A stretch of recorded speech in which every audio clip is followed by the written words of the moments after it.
Mu kaweefube w'okutumbula ebyobulamu mu disitulikiti y'e Gomba, abakulira akakiiko akalondoola ebyobulamu okuva mu maka g'omukulembeze w'eggwanga aka Health Monitoring Unit nga bali wamu n'abakulembeze balambudde amalwaliro ag'enjawulo okulaba embeera gye galimu ssaako n'okulondoola ebyobujjanjabi. Bano wabula balaze obweraliikirivu olw'embeera amalwaliro gye galimu nga n'agamu bagamba tegalina bisaanyizo.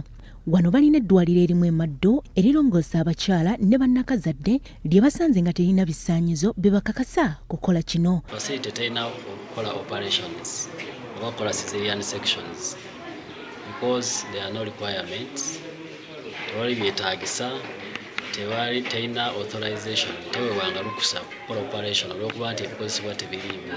Oluvannyuma lw'abakulu okuzuula kino, olunaku olwaleero balumazeeko nga balambula n'okwekenneenya eddwaliro lino okulaba embeera mwe riri, kyokka kibabuuseeko ng'omusawo alongoosa mu kifo kino tasaanidde. Siyete eno omusawo yasanze alongooseza tewali kifo we banaabira ngalo, we bakyusiza ngoye, temuli musirisa oyo yeebasa omukyala ng'agenda okulongoosebwa, ate tewali byuma bifumba ebyuma byetukozesa okutta obuwuka kye tuyita sterilization. Been receiving reports to that effect that some of them have died, some of them have become lame, some of the children have died, but in his records there is no documentation to that effect.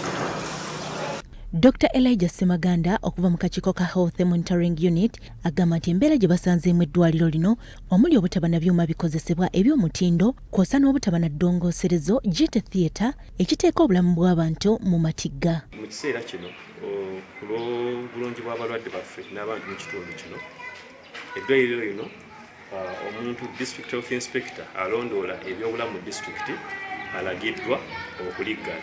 Ye akulira ebyobulamu mu disitulikiti y'e Gomba, Dr. Fred Mugera ategeezezza nti azze ng'alambula amalwaliro gonna era tewali lyali likkiriziddwa kulongoosa bantu. Buli saavisi mu byobulamu ekolebwa eteekwa okuba nga twagirambula ne tukkiriza nti ogenda gikola nga tumaze olaba nti olina ebisaanizo, olina technical staff oba abasawo abalina okukola ku technicality eyo.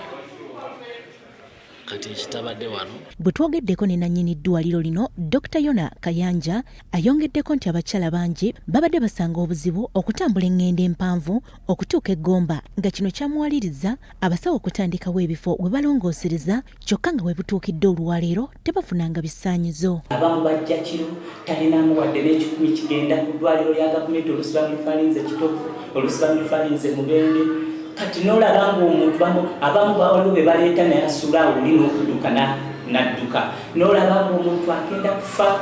Weewaawo nti bingi bye tukyakolako okutereeza naye tusobodde okuyamba bamaama abo. Oluvannyuma abakulu bagaddewo eddwaliro lino okutuusa nga liweereddwa ebisaanyizo. Sandra Nabaggala ne Irene Mirembe, BBS Refina, Gambuze.